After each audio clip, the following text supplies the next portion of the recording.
To build an arm splint, we must first collect our materials. You'll collect the following: padded materials that is long as the patient's forearm and wide enough to wrap completely 360 degrees around the patient's arm. Rigid elements, one rigid element that runs from the patient's elbow to the palm of the patient's hand. You can use any material that you're not able to bend. Cloth strips, 7 cloth strips that are each a minimum of 18 inches long, and 1 cloth strip long enough to wrap around the patient's torso and elbow of the slung arm. Ziploc bag to create a cool pack to place on the injured site to manage inflammation. Anything cooler than 98.6 degrees Fahrenheit, 37 degrees Celsius works.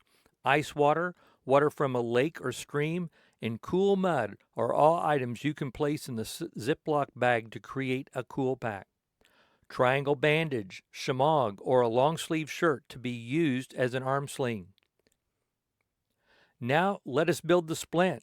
We will build the splint next to the patient's injured arm and then lift the arm into the splint. This will minimize the number of times we need to manipulate the injured arm and reduce patient discomfort. Place the cool pack on the injury site.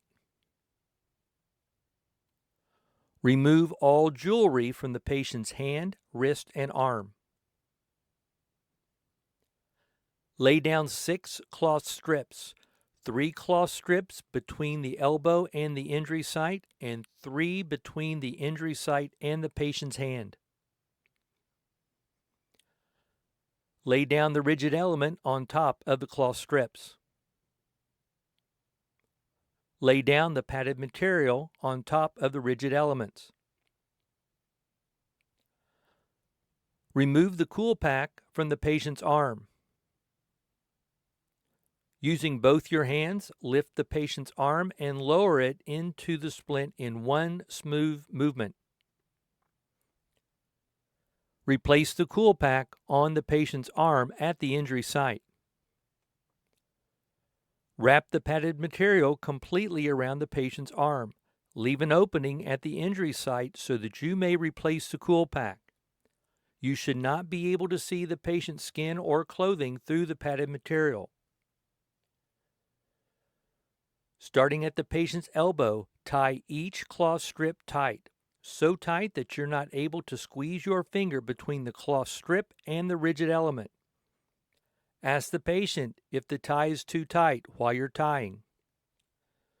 Notice that I am wrapping the tie 3 times when I tie the knot.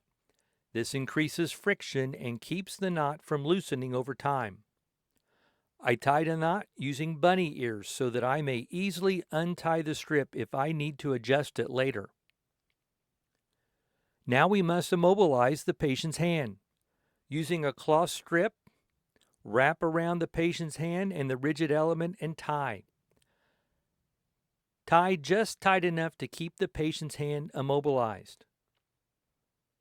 Now check for circulation, sensation, and movement in the patient's fingers every 15 minutes and note this each time on the SOAP note. Run the spine clearing checklist on page 13 of Wilderness First Aid Made Easy to determine if you may set the patient up. If the patient successfully passes spine clearing, set the patient up and apply an arm sling and then wrap a tie around the patient's torso, securing the elbow of the injured arm to the patient, preventing the arm from moving while the patient is walking. The hand should be elevated above the patient's heart. Place padded material between the patient's neck and sling for patient comfort. If the patient does not successfully pass spine clearing, then secure the arm to the patient's chest and prepare to carry the patient on a spine-safe way to professional medical care. See page 28C for an arm splint quality checklist to ensure the splint you created meets all 9 quality checkpoints on the checklist. This completes the arm splinting presentation.